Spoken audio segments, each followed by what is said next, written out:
Baik, kita lanjutkan setelah tentang kebahagiaan. Sekarang kita bahas yang sebaliknya, tentang kesia-siaan. Ini membahas tadi ya, ketika kita mengabaikan hidup, tidak serius dalam hidup. Seperti apa sih hidup yang sia-sia itu? Nah, kita lihat beberapa rumusnya Seneca. Yang pertama, kata Seneca, orang-orang begitu hemat dalam menjaga harta pribadi mereka. Namun, dalam hal menggunakan waktu, mereka sangat boros.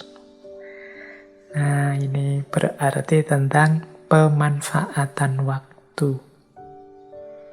Hidup yang sia-sia itu berarti waktu berlalu dan kita tidak menghasilkan apa-apa, tidak membuahkan apa-apa, tidak melakukan kemanfaatan baik untuk diri kita, apalagi untuk sesama. Kata Seneca, orang itu biasanya kalau menjaga miliknya itu sangat hemat. Kayak kita punya uang, kita punya harta benda, itu kan kita jaga benar-benar. Kalau tidak ada perlunya ya tidak kita belanjakan. Tapi dalam hal menggunakan waktu, kita itu boros. Kita tidak hemat. Tidak hemat maksudnya tidak eman-eman. Kita hidup 24 jam 7 hari dalam seminggu, 30 hari dalam 1 bulan, 12 bulan dalam 1 tahun. Ini kita tidak pernah menghitung kemanfaatan apa yang bisa aku berikan. Aku gunakan untuk apa detik demi detik waktu yang berlalu ini. Jadi kita itu boros waktu. Ini boleh jadi pedoman pelajaran pada teman-teman mahasiswa yang tidak lulus-lulus. Mungkin teman-teman jomblo yang tidak nikah-nikah. Mungkin teman-teman muda yang lama asik nganggur. Mungkin juga pada siapa saja yang waktunya banyak terbuang sia-sia, tidak produktif. Ini Seneca mengingatkan kita, ngapain saja kita dengan waktu yang kita miliki. Sehingga target-target besar hidup, baik jangka pendek, jangka menengah, maupun jangka panjang, kok tidak selesai-selesai. Waktu kita hamburkan tidak secara bermanfaat. Beda dengan harta tadi. Orang itu kan biasanya kalau punya uang, punya harta itu kan begitu hemat, begitu perhitungan. Setiap keping uang yang keluar itu kita menginginkan timbal balik yang setara dengan yang keluar itu. Tapi kalau dalam hal waktu, kita tidak pernah menghitung sampai ke sana. Pokoknya waktu lewat, ya lewat saja. Sampai kita kaget-kaget sendiri. Wah, sudah hampir 2 tahun ini pandemi. Wah, ternyata sudah ganti bulannya. Wah, ternyata sekarang sudah 2021, tidak terasa ya. Seperti kemarin saja baru apa. Kita kan sering menggunakan kalimat-kalimat ini. Ini mungkin indikasi betapa kita tidak hemat dalam menggunakan waktu. Kita terlena, ditelan oleh waktu. Ya biasanya aktivitas-aktivitas kita banyak tersita untuk hal-hal yang tidak produktif. Hal-hal yang tidak manfaat, tidak maslahat. Sehingga kita kaget dengan berlalunya waktu. Jadi ini ciri kesia-siaan yang pertama. Waktu berlalu dan kita tidak melakukan apapun yang memberi kemanfaatan, baik untuk diri kita, apalagi untuk sesama di luar diri kita. Kalau para ulama zaman dulu kan bahkan waktu lewat dan tidak mendapat ilmu apapun, tidak melakukan kemanfaatan apapun, itu dianggap sebagai kecelakaan. Dalam arti merasa diri sebagai orang yang celaka. Nah, berarti apa? Mari kita hati-hati di antara bentuk rasa syukur kita terhadap kesempatan yang diberikan oleh Allah, terhadap waktu yang masih dianugerahkan oleh Allah pada kita adalah memanfaatkannya sebaik mungkin, sehemat mungkin, sehingga melahirkan kemanfaatan-kemanfaatan yang jauh lebih besar, baik untuk diri kita maupun untuk sesama. Kalau tidak, berarti waktu lewat sia-sia. Yang pertama itu kesia-siaan. Yang kedua, kata Seneca begini, ini di salah satu tulisannya, menyindir banyak orang. Mereka kehilangan siang hari karena mengharapkan malam hari. Dan kehilangan malam hari karena takut datangnya fajar. Nah, ini hidup kita sering sia-sia, tidak melakukan apa-apa. Yang pertama karena harapan-harapan yang tidak rasional, atau menunda-nunda dengan alasan-alasan dan harapan-harapan. Yang kedua karena ketakutan-ketakutan yang tidak perlu. Jadi kita kehilangan siang karena mengharapkan malam. Itu kayak orang, nanti sajalah, besok sajalah. Nah, ini kan akhirnya waktu lewat. Kita kehilangan siang. Nanti ada yang bantu kok. Nanti ada. Jadi menunggu. Kita beralasan, mencari alasan untuk tidak melakukan sesuatu. Nanti begitu yang kita tunggu atau alasan yang kita buat tadi hadir, sekarang ganti. Bukan alasan atau harapan, tapi ketakutan. Tapi kalau saya lakukan, jangan-jangan khawatirnya siapa tahu akhirnya tidak jalan sudah. Jadi yang semula memberi syarat-syarat harapan sebelum melakukan sesuatu, yang kedua ketika syarat-syarat yang ditetapkan itu ada, muncul lagi ketakutan-ketakutan sehingga akhirnya sama, tidak ngapa-ngapain. Ya contoh nih teman-teman yang narget, Pak saya mau bikin channel YouTube yang isinya manfaat untuk semuanya misalnya. Terus, tapi saya nunggu semoga nanti ada teman yang ahli IT, mau diajak kerjasama, semoga nanti ada tokoh-tokoh yang mau bisa saya ajak untuk ikut launching, semoga syaratnya oke. Akhirnya tidak jadi-jadi buat YouTube yang manfaat. Tapi ketika syarat-syarat tadi ada, misalnya sudah ada teman yang ahli IT mau bantu, sudah ada tokoh-tokoh tertentu, sudah nanti kalau jadi saya ikut launching. Sekarang ganti, isinya ketakutan-ketakutan. Tapi kan sekarang sudah banyak Pak channel YouTube. Apa bisa ya? Apa tidak sia-sia yang saya lakukan ini? Tapi kan hari ini kalau tidak istimewa bener itu ya tetap nanti followernya sedikit. Tapi kan terus tapinya banyak, ketakutan-ketakutan. Akhirnya apa? Ya tidak jadi bikin channel YouTube. Nunggu entah apa sampai ketakutannya hilang. Jadi ini disindir oleh Seneca. Mereka kehilangan siang hari karena mengharapkan malam hari. Dan kehilangan malam hari karena takut datangnya fajar. Ini tabiat kita yang berbuah kesia-siaan. Nah, yang ketiga, kata Seneca begini.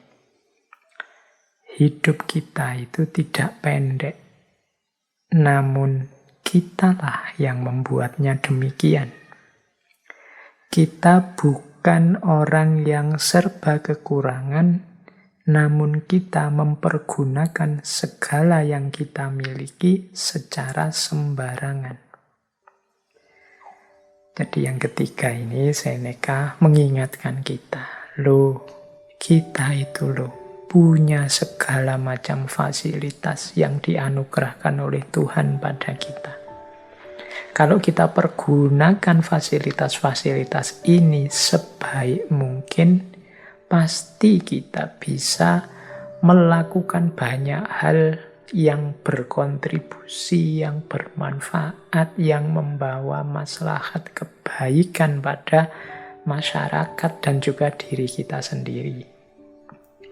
Hanya saja selama ini kita tidak maksimal menggunakan fasilitas-fasilitas itu atau kita gunakan secara sembarangan. Akhirnya kemanfaatannya minimal. Kita punya akal pikiran. Sejauh mana sih kita daya gunakan akal pikiran gitu untuk kemanfaatan, kontribusi pada masyarakat. Kita punya kesehatan, kita punya mata yang sehat, hidung yang sehat, telinga yang sehat, mulut yang sehat. Kita gunakan untuk apa sih semua itu? Jangan-jangan kita menggunakannya secara sembarangan seperti kata Seneca tadi. Akhirnya apa? Fasilitas-fasilitas yang luar biasa yang dianugerahkan Tuhan pada manusia itu tidak melahirkan apa-apa selain hanya kesia-siaan saja. Jadi akarnya kesia-siaan ternyata ada pada diri kita yang tidak memanfaatkan, mempergunakan segala fasilitas yang kita miliki dalam hidup. Keistimewaan-keistimewaan yang diberikan oleh Tuhan pada kita sebagai manusia. Kita pergunakan secara sembarangan, tidak kita pergunakan dengan baik dan manfaat.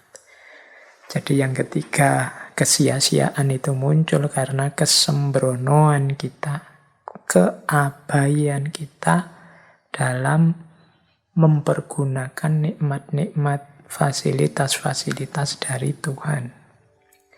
Jadi dari tiga hal ini bisa kita simpulkan berarti menurut Seneca hidup itu sia-sia. Pertama, ketika kita tidak menggunakan waktu dengan baik. Yang kedua, ketika kita terlalu banyak membuat alasan, membuat dalih, menunda-nunda tindakan sehingga akhirnya kita tidak melakukan apa-apa yang bermanfaat.